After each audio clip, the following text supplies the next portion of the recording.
It's House of Strauss is a very casual introduction. I'm not bringing a ton of energy. I don't think I need to. We've got the man of the hour. We've got energy incarnate. We've got Pablo Torre if Pablo finds out. And I did not anticipate you'd have another one for us today that we are recording on this Thursday. Another one in the multi-part series on the Kawhi Leonard no-show scandal. Pablo, I obviously want to talk about that. When we booked this, when we decided to do this, we were going to talk about all these meta journalism things. We were going to do a think piece. We were going to do a think piece. And instead I have to reincarnate energy because I am actually draining. I am going to be fucking hyped to talk about this, but I just need to do a little bit. Whatever stimulant, Ethan, you prefer, I need to do that stimulant. Yeah. What stimulant is that? Is ketamine a stimulant? Actually, that's not my thing. I don't want people thinking that's my thing. That question indicates that is not your thing. Correct. No. I have done ketamine. Well, I had that thing where I was caught up in the air. Like, how much should I lie? How much should I lie? My mom does listen to this.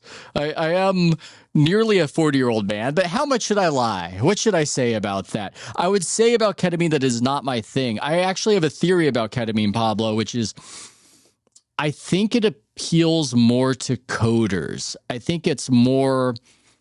They call them shape rotators versus the word cells. I think people who can see a lot of patterns and move things around.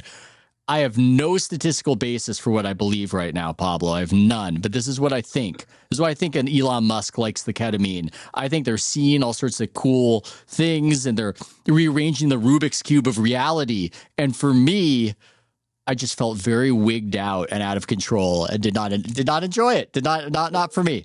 What I have found out today is that Ethan is going to share with us the intimate details of the time he tried ketamine. I really actually cannot do that.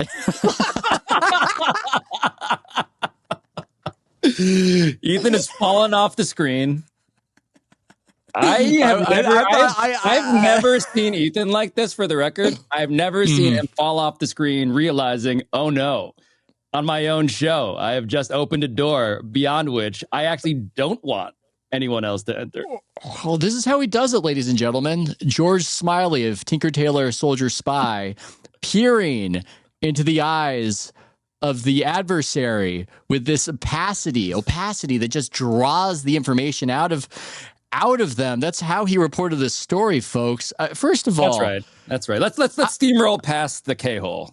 I'll do you the favor of speaking so that the silence does not encourage you to disclose anything else.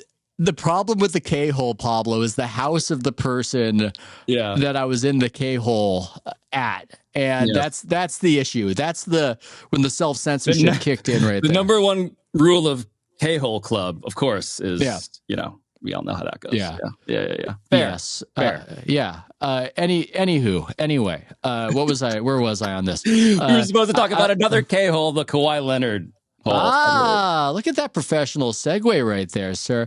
Here's what I want to say before we get into everything. I think that your podcast, for all the praise it's getting, has an underrated element, and I texted you about it. It's so funny. I had this weird feeling watching one of the biggest NBA scandals ever broken on this podcast, seeing it all digested and seeing it aggregated, and it almost becomes this subsidiary product where a lot of people listen to the original, but then a lot of people are reacting to the reactions. And I almost wanted to raise my hand and say, does anybody want to talk about how funny this was and how entertaining this was and how Amin was crushing it? And Samson is a great foil for so much of what you're doing? So this is a take that is going to, of course, boost my ego because thank you. But it's also the thing, in all earnestness, that I care about as a disqualifier if it's not present. The reason why I have Amin and Samson beyond their expertise, the reason why I want to do stories that check the box, and this is like me just plagiarizing Tony Kornheiser, right? Smart and funny. The reason I do all that is because I just think that laughing at this shit is it's just my favorite part. You know, it's just I don't know if I'm going to ever be whatever, the greatest investigator of blah, blah, blah, blah, blah.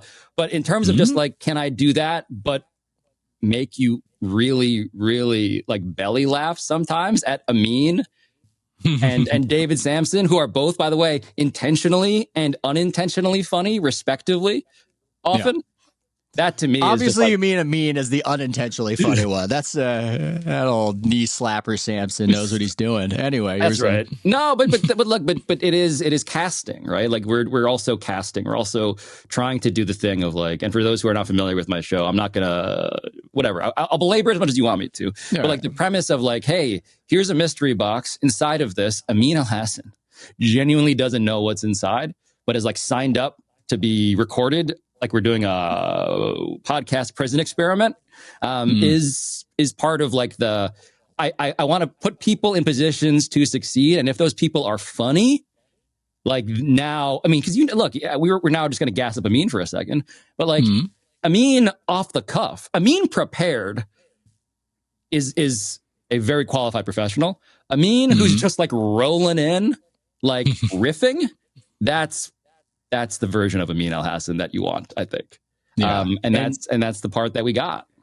And he cares about funny, and he cares about the presentation of it. And I just, there's something about it, man. There's something about it. Right now, again, it becomes the subsidiary thing. The reporting in it, the hard reporting, the information is what travels. But there's something about the mechanism of the packaging that's not just packaging. Not to puff you up so much and but analogize you to Steve Jobs, but it's like how the packaging arrives, the aesthetics, like this is part of it that makes it more powerful. And there was that I'm trying to remember the outfit that had a bit of information on the second shoe that dropped about Kawhi Leonard's endorsement deal. Boston Business Journal, Boston, something like that. I'm trying to remember. Boston Sports Journal, I believe. Something. Yeah, good job by them. But when something like that drops, that's information and that travels, but it's not the power of when you just marry it all together and it's an entertaining product. And there's something about it that's not just getting people to eat their vegetables. It's like a chemical reaction that makes it bigger by orders of magnitude. Yeah, I think about this as a producer, arguably before I think about it as a host. And I think that's part of what we're talking about here. And I genuinely like appreciate you having producer brain about this, because how you do it and how you sort of like create a roadmap that's not pre-programmed, but sort of takes you from stop to stop. And you're hoping that the reveal at every point does something else to now quote, look, this quote from Steve Jobs, which is now officially just like obnoxious, but like, it's also like Abraham Lincoln. Like, I don't know if he actually said this, but like, you want to give people what they want before they know that they want it. There's some version of that. And I think surprise is genuinely something that is lost, because we are trying to, here's the clip, here's the thing, that's all you got to know. And then we're like on to the next scrap of paper in this phone booth with a fan underneath, in which lots of headlines are swirling. And I think in this case, what I appreciate and what I'm frustrated by is what you're describing, which is the version that the chef intended is the one in which you press play, you have no idea what's happening, and you're along for the ride, and then judge me on the ride that I've constructed. And that's why I care about the details at minute 1, 2, 3, up until 80 for the episode that we dropped that broke this thing. Every detail and minute was to me like, categorized and strategized around. It clearly showed. And it's funny. We're going to eventually get into the Kawhi thing. We will. Sure. I want to talk about some of the broader stuff that we like to think about.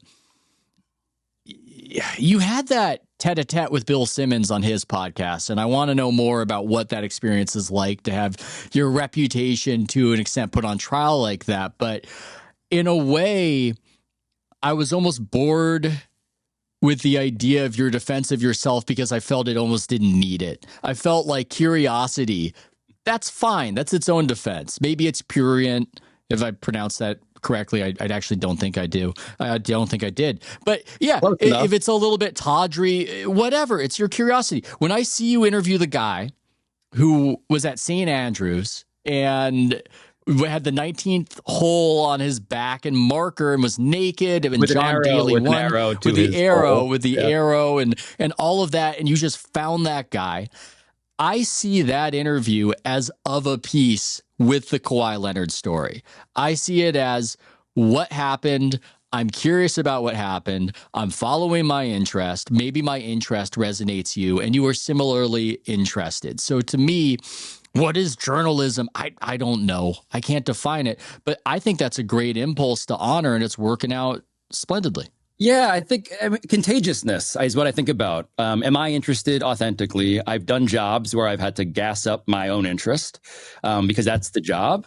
But if I can just select the things that I'm authentically actually obsessed with, and I can be fleetingly, transitorily, if I'm pronouncing that fake adverb correctly. Who knows? We're on ketamine, folks. It doesn't. It's we're making our own reality.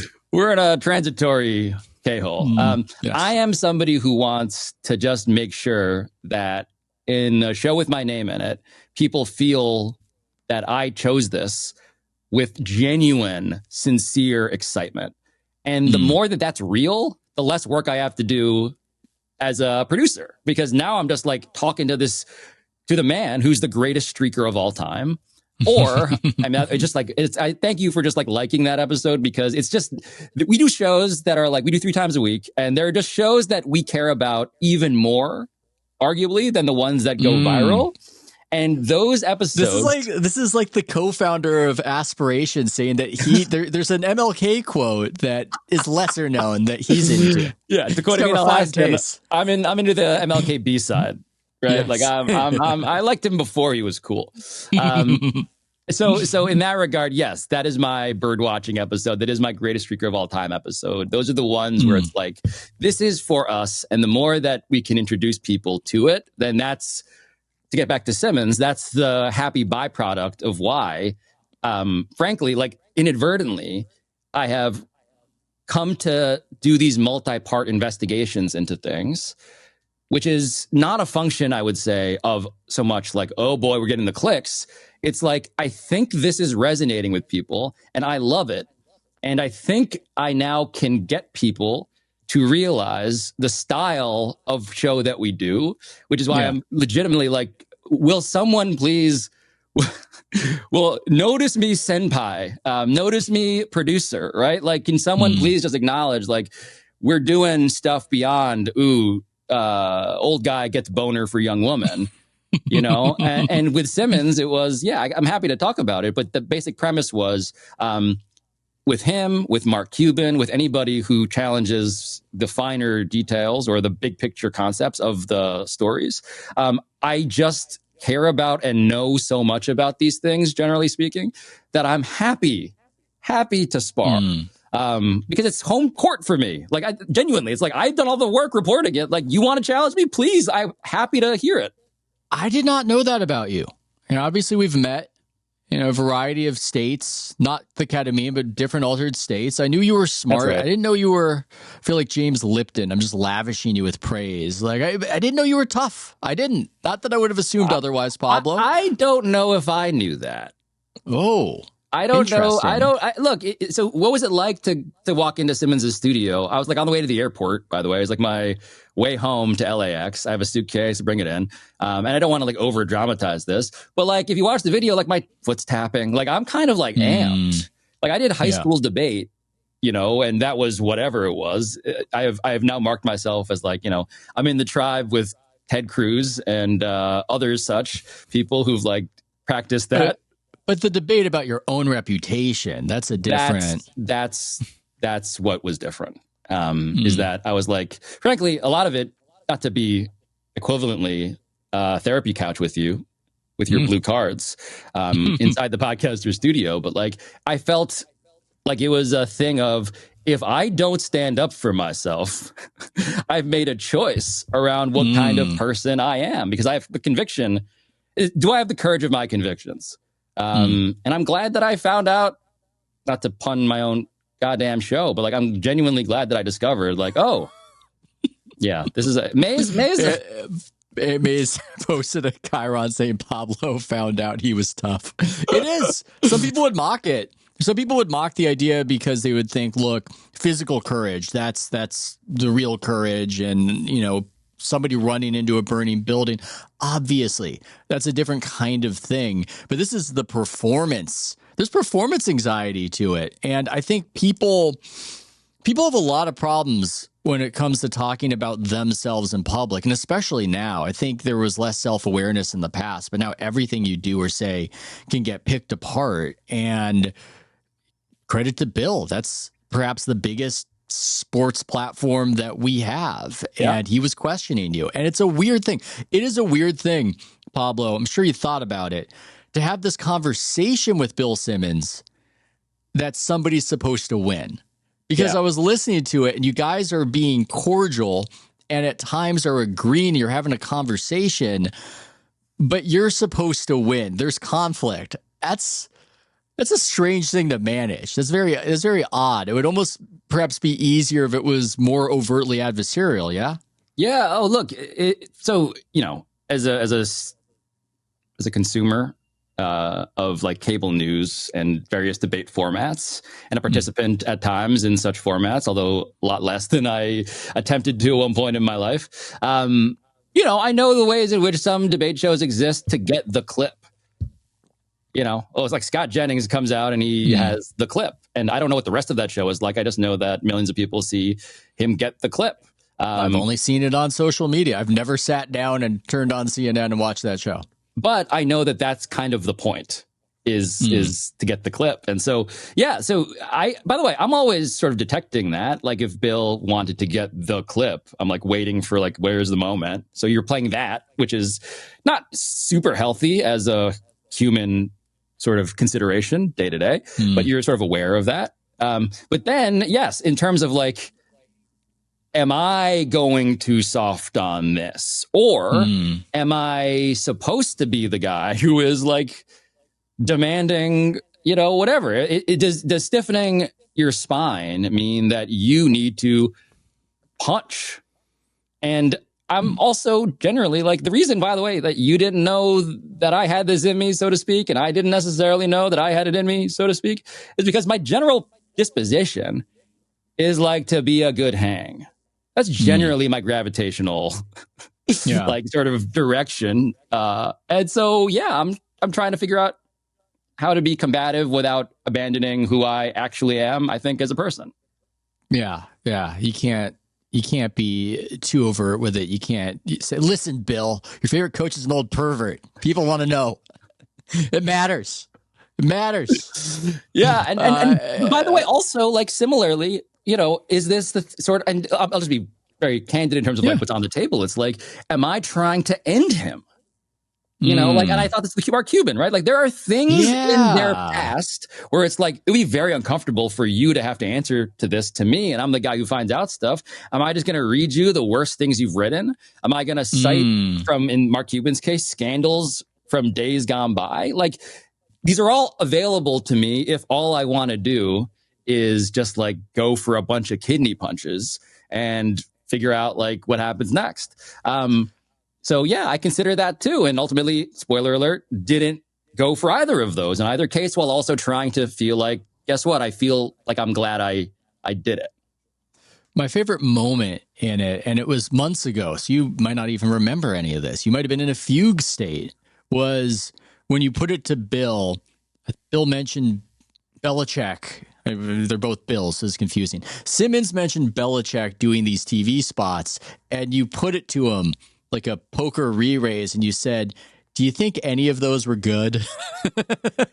And Bill took a very long Stephen A. Smith pause and answered honestly, which is that mostly it wasn't. And it seems like it's of a piece with whatever weird thing that Belichick's going through. I thought it was a great conversation. I thought that it's part of why Bill Simmons is Bill Simmons, that he had a very authentic reaction to you and was willing to mix it up with you. And then you acquitted yourself quite well.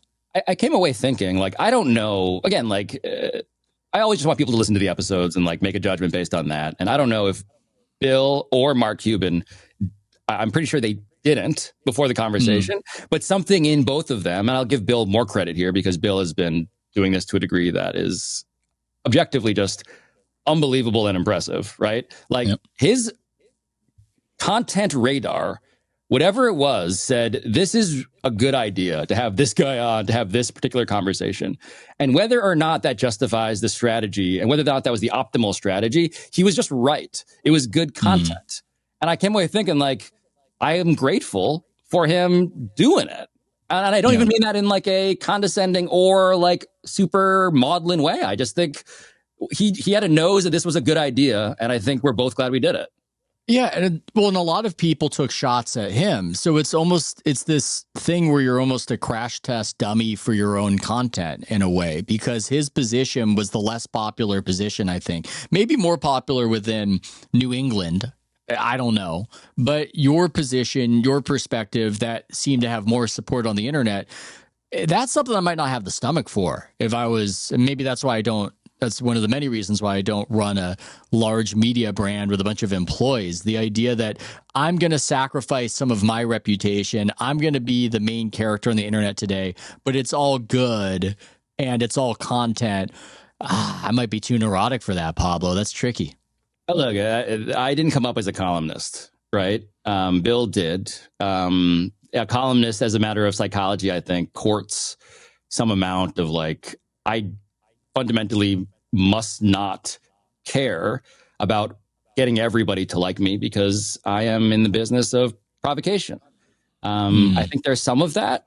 But I don't know. I think the degree to which everyone's online also is a factor here, right? And like, I read my mentions. You know, I do. Who admits that? Who says a thing like that? That's vulnerable right there. It is. For those not watching, I'm currently horizontal, staring up at the ceiling as Ethan is just doing a bit of therapy now. Like it's just like, and part of what I've learned over time is just like, okay, my nerve endings relative to a normal person, to a normie, as you often say, they're burnt off. Like my nerve endings are. And that's just like, probably why I also was like, sure, let's do this. It's because I've been in public long enough, not in a meaningfully like, oh my God, fame, what a burden at all. Frankly, sports media fame is so great because to some people it's you're like perfect level. It really is. And like Mike Trout, I've always said, like Mike Trout has the perfect level of like on the matrix of like wealth and fame. Obscure, freedom of movement, insane wealth, and respect from people that you want respect from. Like Mike Trout, like is clearly almost like the optimized version of that. Sports media, though, in a sad but parallel way, you get some of those benefits. Like some restaurants, they're like, "Hey," and you're like, "Yes." And other times, you just like get to eat a sandwich like Keanu Reeves on a bench alone, and people don't bother you, which is a big part of what I do in my life. Yeah, you're not getting chased by the paparazzi, but there are some benefits. Now, you did an admirable job in the Simmons episode defending the reasons for your reporting. I wouldn't have even gone down that road just because I think the interest itself is grounds enough, but you defended it. And I think one of the reasons why I believe that is that you don't really know the quality or the value of something you really get into that you do well and how it resonates. This Belichick story, for instance, yeah, you could say it's tawdry. Yeah, you could say it's TMZ, but a lot of people connected to it. I talked about it on different podcasts. I talked about it on the podcast with Sarah Hepola and Nancy Rommelman, and they're Gen Xers, and they talk about things from more of a female Gen X perspective. And a lot of people have gone through something like this with their families. Yes. A lot of people have gone through something like this of dad is dating somebody, a younger woman. We're not really so sold on her intentions. It would appear she's worming her way into the situation to hoover up all the remaining wealth and cut off contact with us. Look, I'm not saying that's the main reason that particular story is worthwhile, but I'm just a big believer in the more specific something is, ironically, the more resonant it is. I've said a version of that to the point where now I'm like, are we both just plagiarizing? Did Steve Jobs also say that? And now we're just both plagiarizing it. No, specific as general. right? Like, why does something become persuasive, even if it's a culture or a setting or a workplace I've never been before? It's because it feels real in its detail. And therefore, suddenly it becomes something that we can find ourselves in. I think I'm a huge believer in that as a principle of, frankly, editorial judgment. It's a guiding principle to why I will do a thing that's a deep dive into, like NBA ownership world, as well as literally the Airbnb bedroom where presumably Bill Belichick and Jordan Hudson fucked. Like, it's sort of like, what an image. This is Pablo doesn't always want to find out everything, I would presume. My God. No, much like I believe that there should be photographs on the front page of the New York Times of dead bodies. I believe that people must grapple with what it means when Bill Belichick is in this relationship. We are serving a public interest that the public is not ready for yet. You got to see the body parts. You got to see the uncensored body parts. We need a Bill Belichick press conference after every session where he monosyllabically explains to us what happened and where. But you were saying, Pablo. So in that, like, but by the way, like the question of, and the question of like, what's beneath me? You know, I said a version of this to Simmons, and I will say it to you. Like, this was not.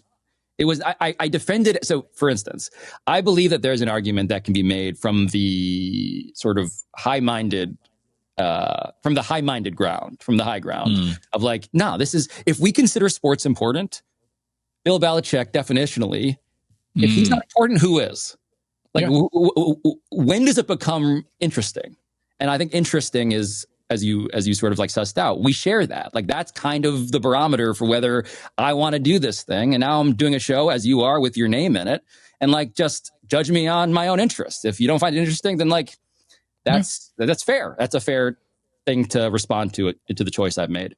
But I also think, briefly, is just, I could also defend it on the level of like, it's fun. And it's not beneath me because I like dumb shit too.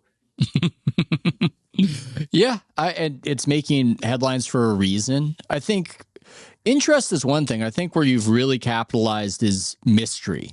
That's such a product. I remember when Henry Abbott was my boss at ESPN, he was big on that. He was big on mystery. That's what really captivates people. Now, that's one of those pieces of advice where it's easier said than done. You know, you could tell me that's the way to do it, and finding mystery that's going to grip people, not so easy. But as a target, you just don't hear that target really even presented in media. And yet people are addicted to it. The true crime shows that people want to know. They like when, similar accusations were being made towards you. And I covered this story a bit as well of where was LeBron at Kobe's funeral? Right. That's a mystery. You can get very defensive about it and bark at people that it's horrible and how dare you and to me, it just, I don't know. There's a lot of doth protest too much to the defenses. They're not friends. They weren't friends. I don't really need to be so sensitive about where this guy was at a guy he's not friends with funeral when nobody can answer that. It's interesting. They're two of the biggest figures in NBA history, and he played for the Lakers. It's interesting. It's a mystery. And also, to your point, and this is where I will take the whatever, I'll defend it on like the ethical grounds as well. This was the equivalent of a state funeral, which is to say that it is also theater. It was literally broadcast live. Jimmy Kimmel hosted it. Beyonce performed at it. It was attended by 20,000 people. And so the question is not, and never was, how should LeBron James grieve or not grieve?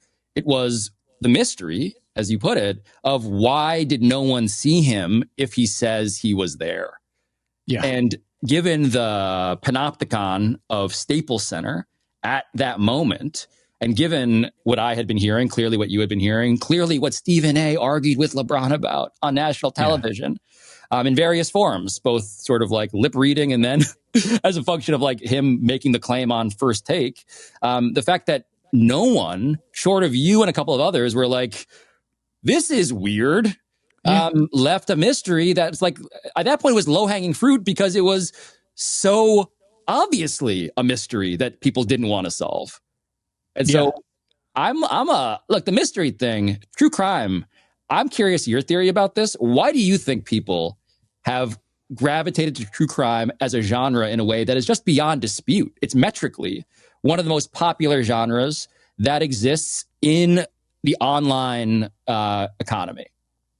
Well, Pablo, I think that's an impossible question for me to answer because it's so disproportionately popular with women, and I'm just far too masculine. I'm just far too manly, just too macho. That's what I've been thinking this whole time. I'm like, this guy is too much of a man. I can't tap into that. Sorry, I wish I could. Yeah, I'm very sorry. I wish I could have that theory of mine. It is fascinating, though, that is also the case, demographically speaking.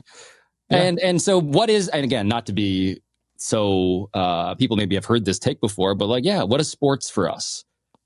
You know, like we are doing things that we allow ourselves to do because it's dudes playing sports that, of course, allow us to do the thing that women do with true crime if we're to connect the dots logically. It's like we're renting war vicariously and they're renting death vicariously. I don't know what's happening there. I don't know what it is, but I also think it speaks to an absence, a void in the diet. There was something that you said when you were talking to Semaphore. I wrote it down. Ooh. Now that I've made this, they posted it, so it's not. This isn't me saying the B-sides. I think this was posted. Now that I've made this licensing deal with the Times Athletic, I can reveal what I've been doing the entire time, which is actually selling a version of old media to people on the internet. That is true to me. That rings totally true.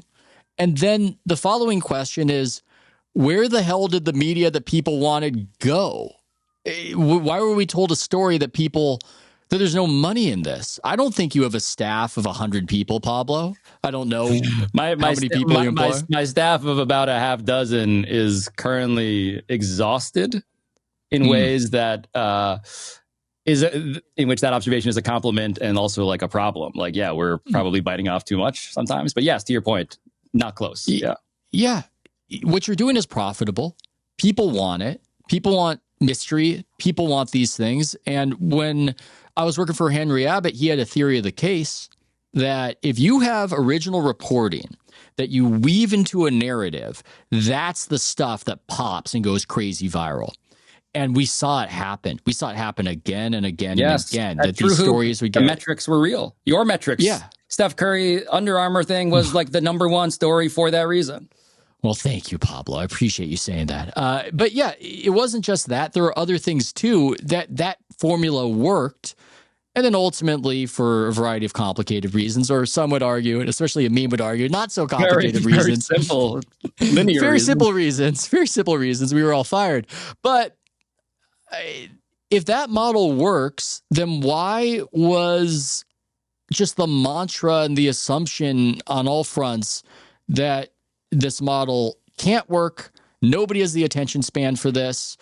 Everything's short clips on TikTok and people doing selfie reactions to the reaction to the reaction.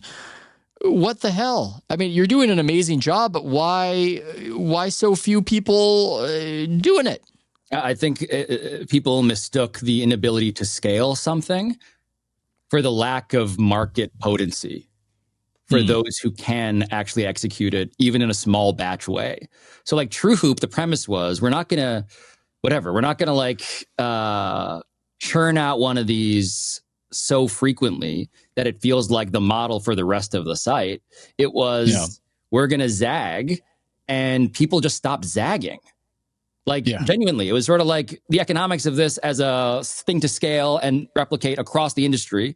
Hard because it's hard because it is difficult. That's the thing. And reporting, and this is why like I am proud and tired and bullish on reporting. It's because I have now felt the market power of it, the potency of it.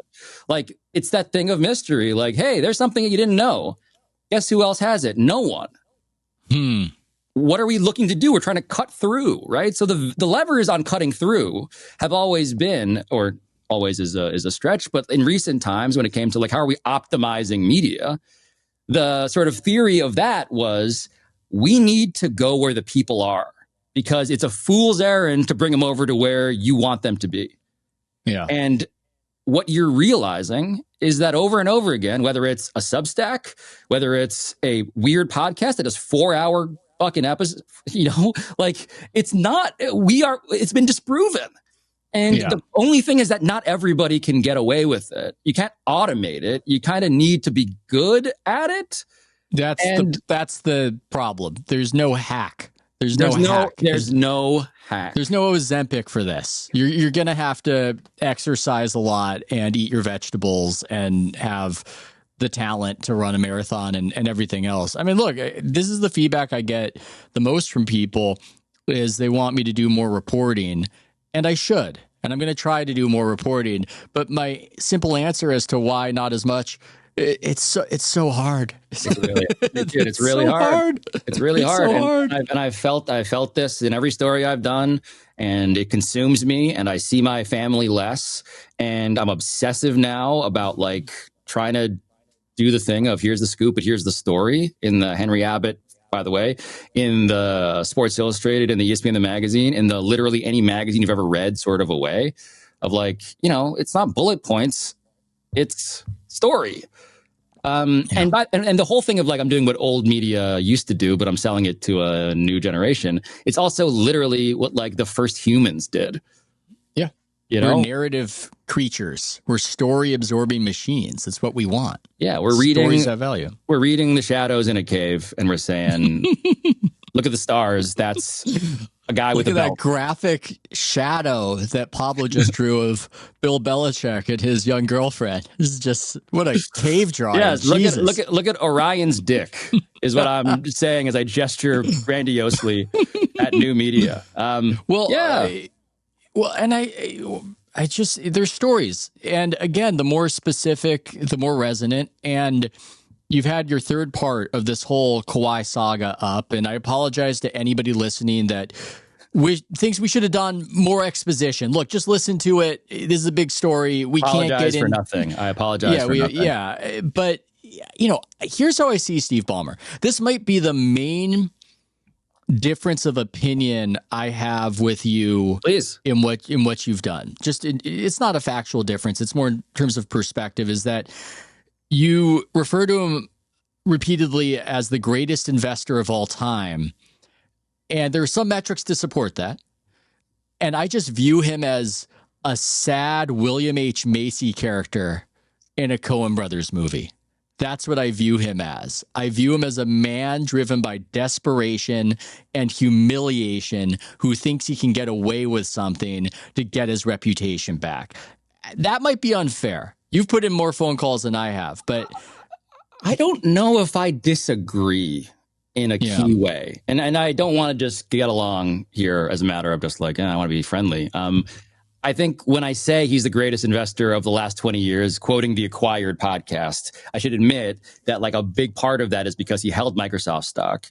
And after he left, Satya Nadella came in and the company went gangbusters, and he wasn't really great in terms of stock performance at Microsoft. So there's a bit of just me holding to account the man to the legend, as if you're a master of the universe.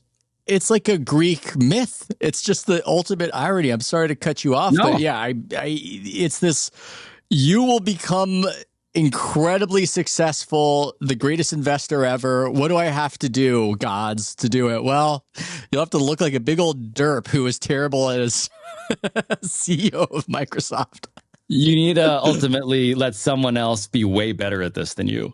Yeah. And by the way, like to get to your point of like, why do I love these stories about billionaires and so forth and so on? It's not merely the moralizing of like, ooh, they should be taken down a peg because we are living at a time in which they have manipulated whatever, the casino economy we reside in. All that. Yes. But really, like as a more cynical and transparent motive, it's because it's so funny when people who have everything can't buy the thing they want the most. Yeah. And that's sports. That is sports. The people who opt into that are hyper competitive. They are aspirationally masculine. And they think, such a good point, as you put it, when you encounter Joe Lacob and he's like, look, you wouldn't know what it's like to be me. They're reminded all the time that Kawhi Leonard might be the right choice for the guy to construct, allegedly, a giant scheme around to acquire him, give him whatever he wants. And yet, at the same time, that dude isn't going to do what you want. Yeah. Let alone. It's crazy. Let alone the very on-the-nose thing, Ethan, of like the guy who has maximum spending power, more than everybody else in the NBA combined, is capped. He is chained to the mediocrities of others. People who have less than him in ways that feel socialist, right? Like that's the character we're building here. It's a guy who like has a worldview, and according to just my understanding of the man now, frankly, 3 investigations in 10 years. The reason why I care about this is not because I am the NBA hall monitor trying to do like, pro bono investigative work for Adam Silver. It's because it says something about the characters involved. It's a character. It's a character study. This person, and you said something I hadn't really thought about in those words, but it's a great point that the sports environment for these owners, it's almost self-selecting for a kind of person. It's self-selecting for a person who has everything and it's not enough.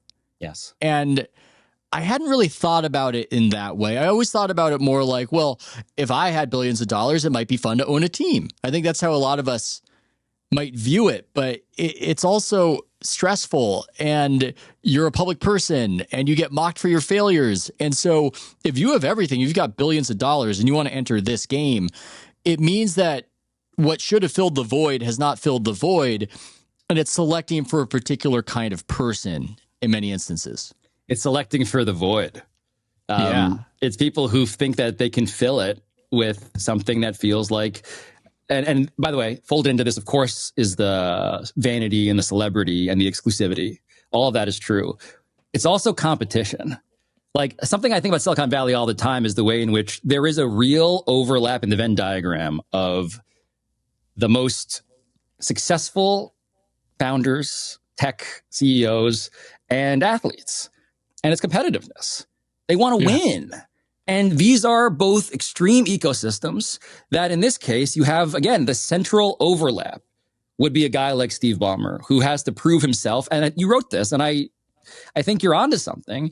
A guy who needs to prove somewhere, somehow, that he is, in fact, the great man in the great man theory of the world that he subscribes to. And sports is, as you know, I remember when I was doing stuff about the process and the Sixers and like why that fell apart at the end. It's its own saga, of course. But Josh Harris, private equity prince, as declared by the New York Times, Apollo Global Management, all that stuff. He would remark, I am told, to people almost like in awe that nobody gave a crap about the price of polypropylene when he was making these moves as a guy who was a private equity prince. But Robert Covington, Michael Carter Williams, Sam Hinkie, now he feels, again, a pressure that is, I would say, unique to sports. What else is like that, where you can be humiliated? And that's why I love sports also. Every time you play a game, especially in boxing, especially in a fight, but for an owner, like it's all kind of along these lines, your personal humiliation's on the line. It's part of why I love it. It's the crazy segment of show business, and the characters are rich characters, literally and figuratively. Joe Lacob, to me, is a wonderful character. I loved writing about Joe Lacob when I was covering the Warriors. I like Joe Lacob, even if he's not exactly human in the traditional sense. He's a lot like Gavin Belson in Silicon Valley in his manner, but I rather enjoyed that. And I actually came to appreciate there was an authenticity to it. There are some people who are smarmy. There are some who, and this ties into the story you've reported, who want to convince you that they're such good guys. And I don't believe it. I might be unfair to a Mark Benioff, but it's something I didn't like about the most powerful private citizen in San Francisco is I'm such a good guy. Lacob never did that. And he was, as you say, he was driven by competitiveness. They wanted to build the Warriors Arena on a site that Larry Ellison had tried to, I believe, build something for America's Cup and failed. That's what drove them to pick that spot.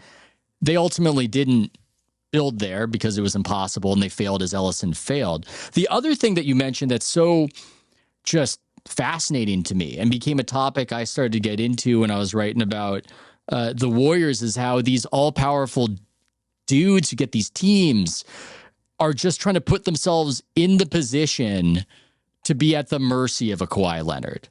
And that's so crazy. Can I quote? I want to quote. I was just, and this is a name drop, but it's just really a citation.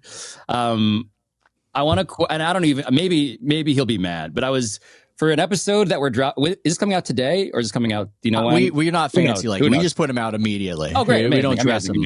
Amazing.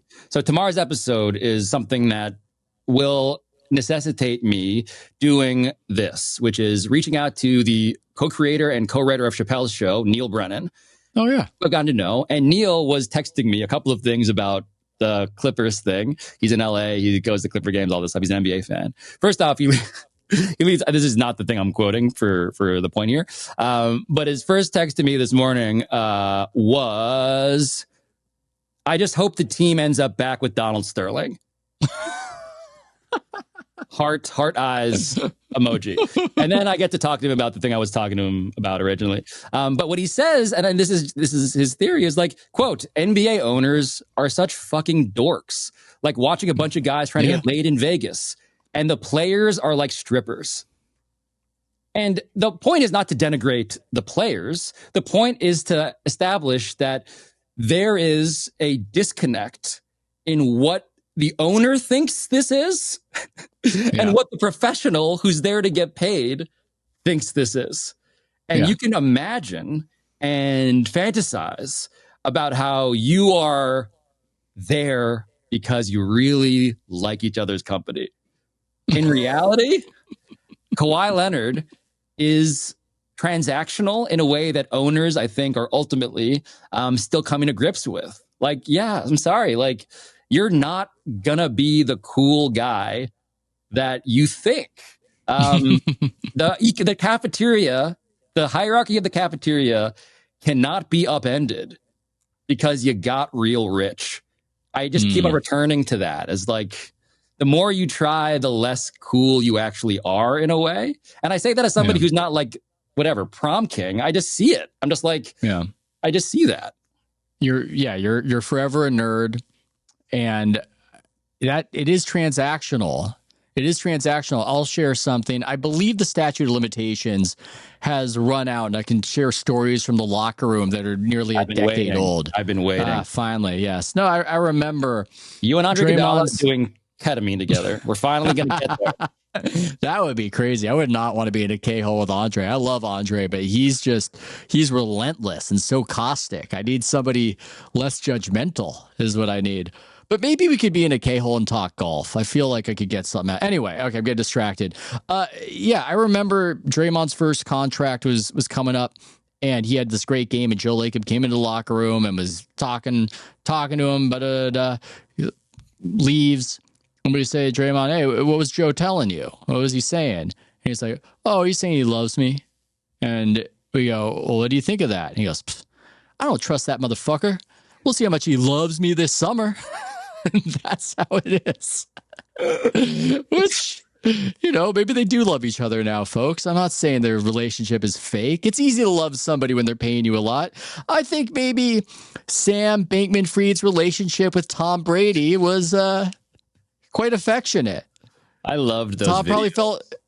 Tom probably felt great things about SBF. If somebody pays me $50 million, Dennis Wong might have been considered one of Kawhi Leonard's best friends. I don't know. That's for those of you who have listened to the third one of these. I would love to discover that Dennis Wong and Kawhi like hung out a lot. They're just like, they're it's them just like at a hookah bar together, just like some how do you throwing out? But Kawhi's almost unusual in that he wouldn't, right? I mean, that's part of this story is that, I'm not even going to fake it. I'm going to be the least friendly stripper in the history of the universe, and you're still going to pay me everything. That's the Kawhi proposition. That's how badly you want to fuck me, is that he's a dominatrix. He puts you're wearing the ball gag and you like it. Like you got it. Metaphorically speaking, for the record, because I'm not being vetted by all sorts of high-powered law firms at this point. Yes. The pull quote, please thank you to Maze for, I believe, falling asleep by this point, because that has not been a Chiron. The point about that, though, and this is fascinating, this part, because some of the stuff I haven't reported, but other people have connected dots on, and I defer to them for discovering it. If in fact this is true, which I am not saying it is, but people are now comparing the delay in Kawhi Leonard aspiration payments in fall, winter 2022 to when Kawhi sat out games. And they're saying, and it's interesting that when he wasn't getting paid, he was really dealing with knee tightness. And by the way, for the record, Kawhi Leonard was dealing with knee tightness. Of course he was, because he was out the previous year and he's Kawhi Leonard, and that is very credible. At the same time, December 15th comes around, spoiler alert, that paycheck comes in that is suspiciously sized, right? Like next to Dennis Wong's payment on December 6th, 9 days earlier. And Kawhi's playing a lot of games after December 15th. And all I'm saying is what other people have observed. But in the movie script, right? In the movie script of this, the ultimate stiletto heel on your testicle is, I'm not even going to play in the game until you give me the no-show job payment plus stock option that you told me. I'm actually going to not play. It's crazy. He's the most likely to be credibly injured and also the most likely to do what you're saying. Just based on what we've seen. It's why I didn't report it, right? I just don't know how to prove it. But it's a fascinating side-by-side game log. Well, and that's a power players have in general. And one of the reasons why these NBA players have been able to dictate terms of where they go is I can just take all the talent away. I can be Vince Carter in Toronto. I can just decide to stop being Vince Carter. And then what are you going to do? What are you going to do? So they've got such power. And those are the stories that really fascinate me and why I was so interested in the sneaker wars. This idea of a fairly young man, what he does just physically, having massive Frank Sinatra has a cold ramifications on these multi-billion-dollar businesses that millions of people care about. That's an unusual condition. That is a strange ecosystem. And man, this story has just opened my eyes to a lot of things. I made this journey. Do you know? I'm guessing you know about the Midwit meme. Do you know about the Midwit meme? For those who don't know, it's this meme. It's a bell curve image, and the whole idea of it is that the dumb guy and the brilliant guy agree, but the guy in the middle, perhaps because he has the aspiration, to look smart, doesn't get it. I felt like when your reporting started, I was in the Midwit section of going, I don't know, this can't possibly be what it looks like. And people were reflexively going, nah, guilty, looks bad, bomber, looks bad. And I was going, there's got to be a little something.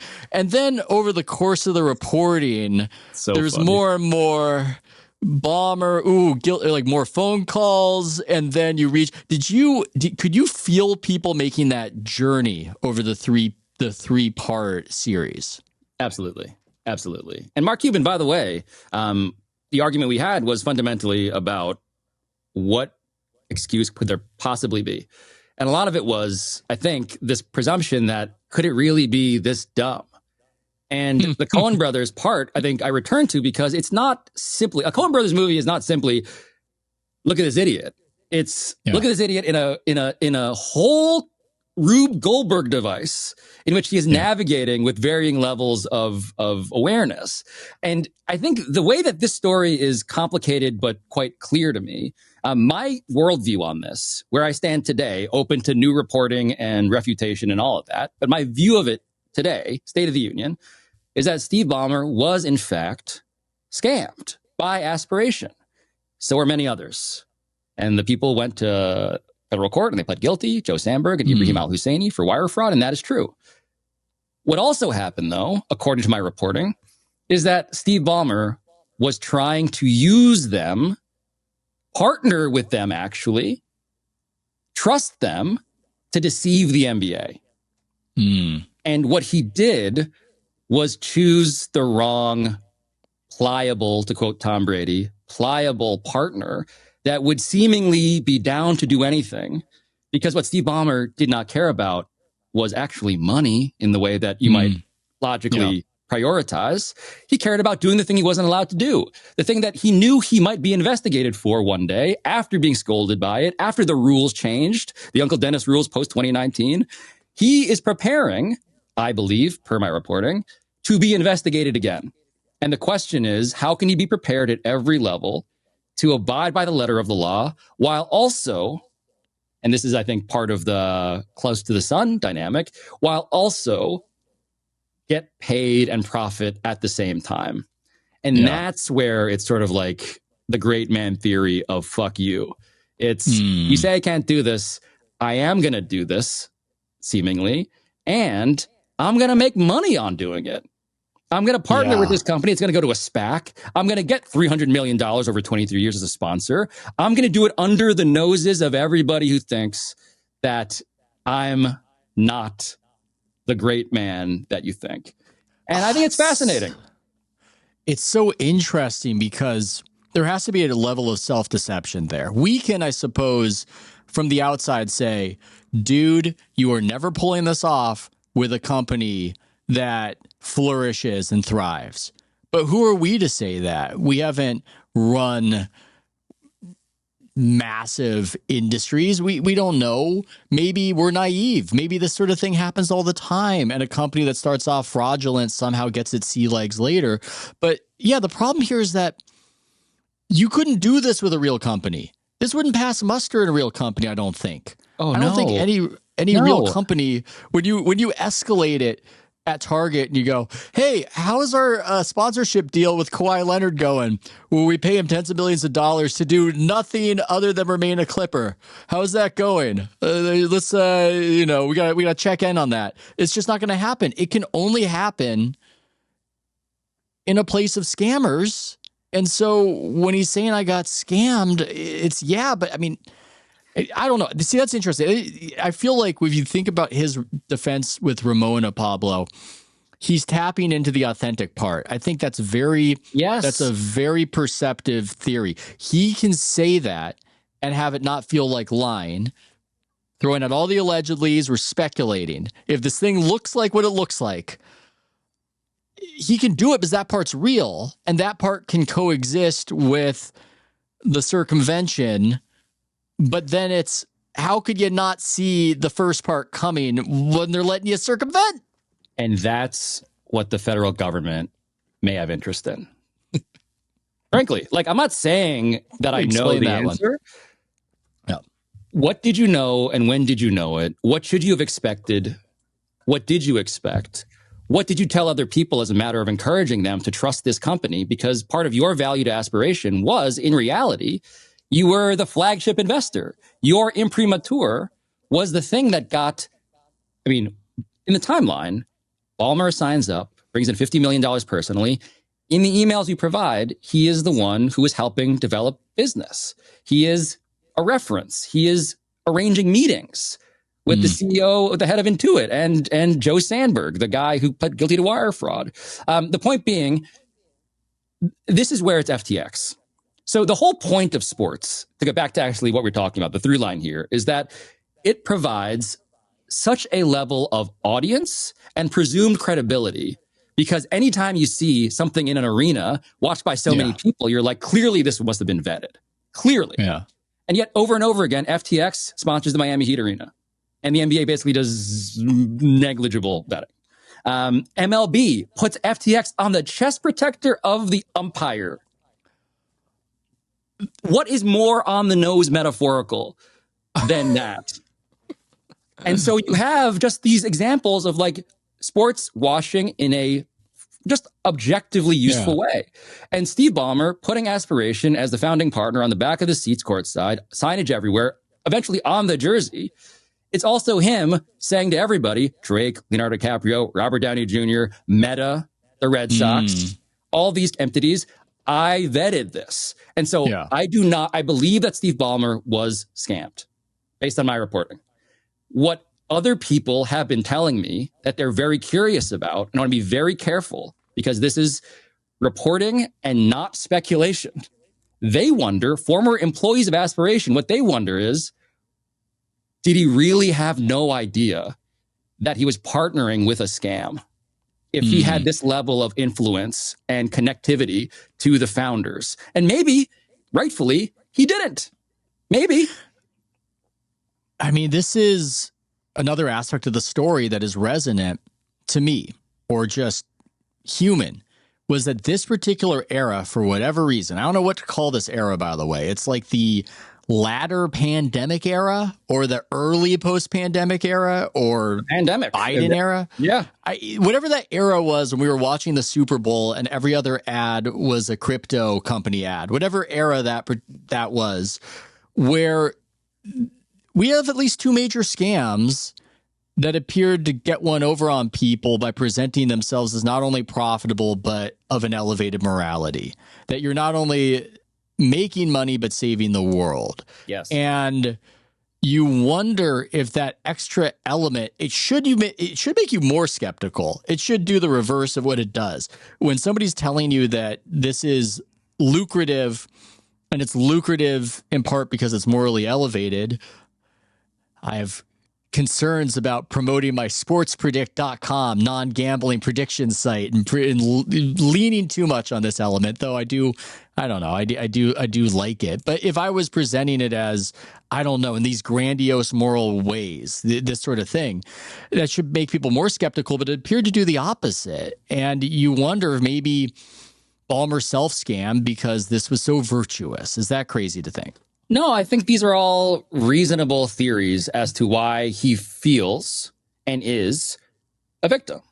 And by the way, like the era we're talking about is that, like, first Trump administration ends, pandemic happens, and being a good guy via the ESG movement, the environment, social impact, governance, this was a movement that raised lots of money. And so being the good guy, a good bank, Aspiration's slogan on billboards across the country, including in New York, was clean rich is the new filthy rich. It's Silicon Valley. It's Silicon Valley, right? Just like it's all of it is just exactly on that level what you think. And I'm reminded of the Gavin Belson Silicon Valley quote of, I don't want to live in a world where someone else makes the world a better place better than we do. Yes. And by the way, there's a lot of Gavin Belson in the typology of founder and executive here in Joe Sandberg, I dare say, based on my reporting. But the whole thing of, and by the way, we can zoom out on this and say, Steve Ballmer, as a character that we met as NBA fans, his origin story, Ethan, was the White Knight. He was replacing the worst guy, Adam Silver. Yes. Adam Silver, his tenure has been shaped by this transfer of power. And so the whole idea of he is profitably, and by the way, profitably, money is not a problem for him, profitably in terms of image, in terms of ego, in terms of all of this stuff. He has credibility. He gets to be the good owner. Obama's courtside. This is post-Trump. He is now the guy who's saying, let's save the world and feel good about it and also get rich. And that character, seen through the lens of Sterling, by the way, the Clippers as like the thing that is shaping Adam Silver's tenure. A bolder critic of his would say even bookending, depending on how he handles this, right? Ooh. Like his tenure, I believe, is going to be shaped by what he does here. I do. Now, I don't want to be alarmist, but I just think that like there's never been. Oh, it's a big deal. Issue. I just don't think it's a bigger one that he's faced. And so what do you do is a real question. It's a big deal. And I was among the cynics in the early stages of reporting that he was going to sweep it under the rug. And it sounded like he was trying to lay the groundwork for that coming out of the Board of Governors. But there's just too much here. And okay, I'm of two minds with this. I want to make a point about the Clipper thing and the Sterling origins. Please. And then ask you whether or not you think the final piece of this puzzle qualifies as a smoking gun. This is our version of, is this quarterback elite? Is it a smoking gun? Hold on, let me grow my hair like Nick Wright for a second. Let me. Anyway. I would enjoy his thoughts on this whole thing. Me too. I saw him give a few. Okay, so where was I? Oh yeah, the Clipper thing. Yeah. Yes, the Clippers are a powerful origin story for both in the NBA, and I think you can't underestimate the magnitude with which that shaped Adam Silver. That Adam Silver was instantly the good guy who did the good thing, kicked out the racist trash that Stern was coddling, and Stern had a certain perception, making players dress up in suits. Close personal friend, David Stern. I feel like I feel guilty. I had a few conversations with the man. I quite liked him, but I don't want to have Tuesdays with David that's the movie you were living. R.I.P. David Stern, the late great. Truly, he mostly yelled and cursed at me, but it was very affectionate. So, but he becomes instantly this almost archetype of the good commissioner who did the good thing, and that's that guy's first taste of fame. He didn't matter at all to people. Nobody thought about him. Nobody cared about him. All of a sudden, he's the commissioner. We know nothing about him, and he's saying, "Banned for life, life, and it's huge. And in a way, I think he almost learned the wrong lesson from it. I think he learned, I have to be the social justice commissioner, when I think the lesson might have been people like some semblance of order.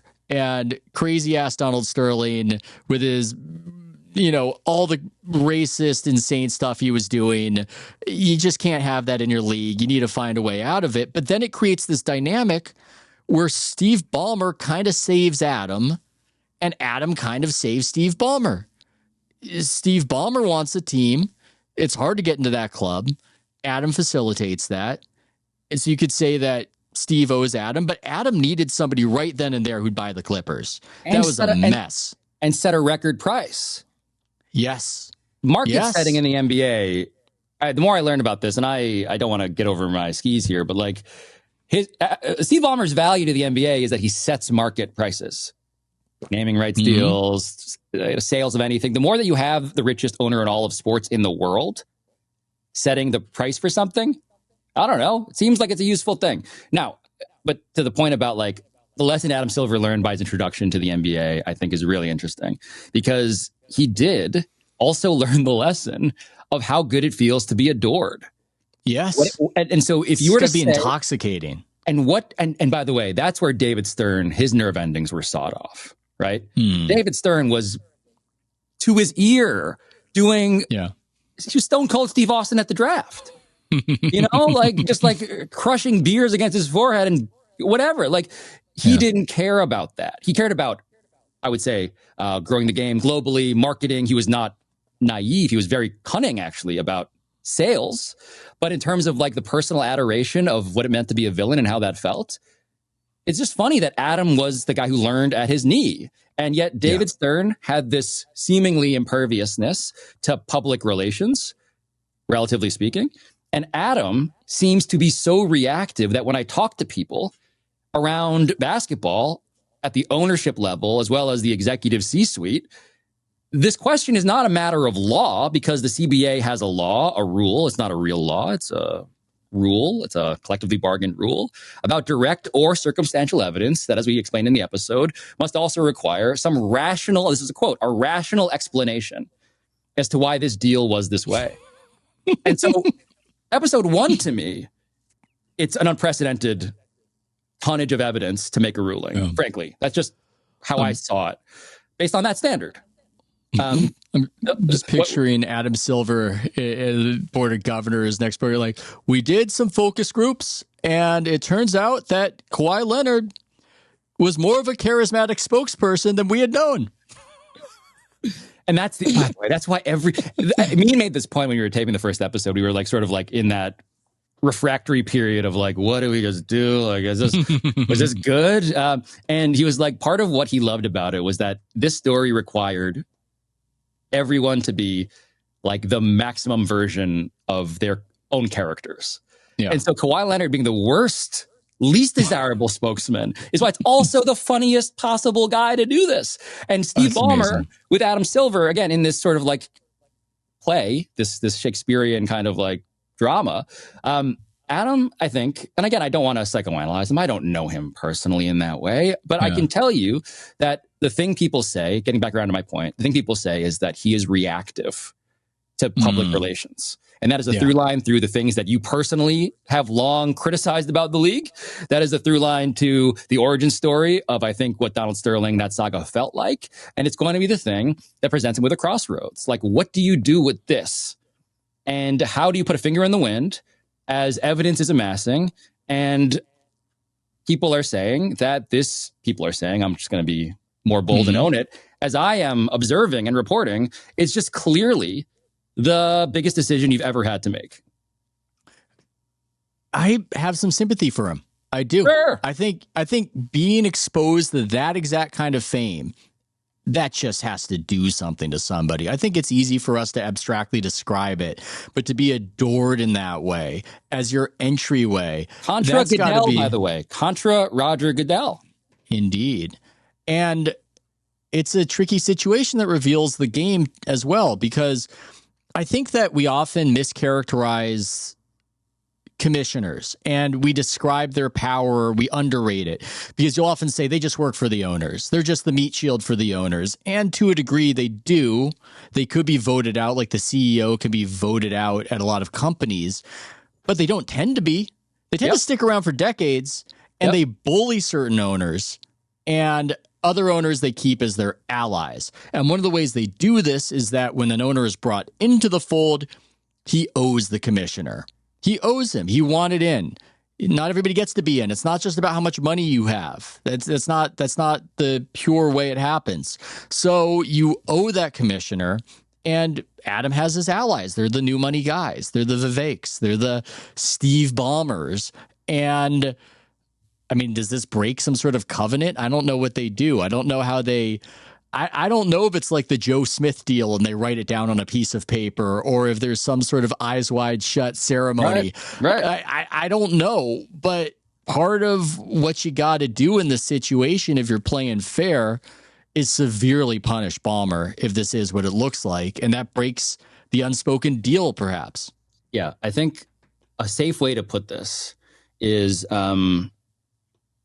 if Adam Silver does not levy a punishment commensurate with reality, because again, if he's reactive to PR and he's dealing with a focus group of whatever, maybe it's literally Twitter, maybe it's broadly NBA fans who are variously, by the way, worried about the influence of gambling, are worried about what it means now in this era of extreme wealth. There are various competitive inequities between their teams and others, right? Various big picture concerns that land on Adam's tenure in the present tense. The thing I think is safe to say is that if Adam Silver does not punish commensurately with reality and the evidence, why have a commissioner? Like the whole point is to make a hard call in which you have to punish people who otherwise will not be. And so I just think it's frankly like a conceptual kind of test. Like, are you actually the commissioner of this sport, or are you just something else? If he just did $1 billion fine, no draft picks, just $1 billion, would you call him a wuss? Just because of the wealth of Ballmer. So David Sampson was doing the math, and like, yeah, it's crazy. $150 billion. What does that mean? And by the way, like, let's just be cynical and say the NBA would like to reach a negotiated settlement of punishment with Steve Ballmer. And then the question becomes, how much blood can we spill? How much blood will you let us spill? How much is enough to satisfy the, whatever, let's call ourselves the horde, the pitchforks, the people who are here to just be mad at you. I'm so angry at the Clippers. Oh my God. Furious. But I think there's a question of like, what satisfies the PR focus group concern? And I think that's probably the question that they're thinking about. I would say from a purely like, and again, now I'm going to channel a bit of your friend, David, WWDSD. What would David Stern do? And why would he do it?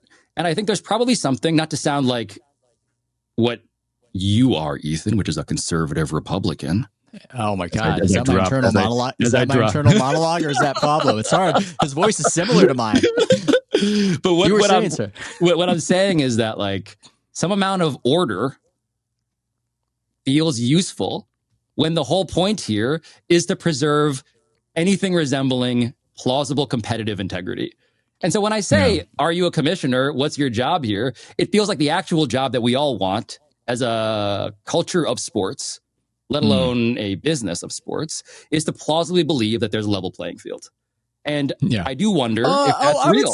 I would say that the current commissioner kind of presented himself as the guy whose main function was that, and sold the league's parity as the value proposition of the new NBA, which makes it kind of funny. Well, two things are funny. One, that perhaps Kawhi Leonard was getting paid $50 million on the side to completely undermine that idea. And two, that it completely didn't work and the Oklahoma City Thunder won the championship. God. Just the like. But by the way, it's almost like, is that the after credit scene in the movie? It's like, and by the way, the throw-in that you gave up ended up being the MVP of the regular season and the finals, and the Oklahoma City Thunder are going to win titles for the next decade. Yeah, poetic. If in fact all of this is what happened, and it's all downstream of superstar placation. And to be clear, I'm not alleging that the $50 million has anything to do with getting him. Frankly, I'm now of the mindset of, what did they do to get him? I would like to know what they do to get him. I will say that my focus has been primarily in the years 2021 and 2022, and the before is where certainly the Toronto Raptors have been very interested. Most of all, the Lakers as well, but the Raptors, they have questions. Yeah, certainly. Yeah, but to get the Paul George Kawhi combo, they were doing a lot of superstar placation.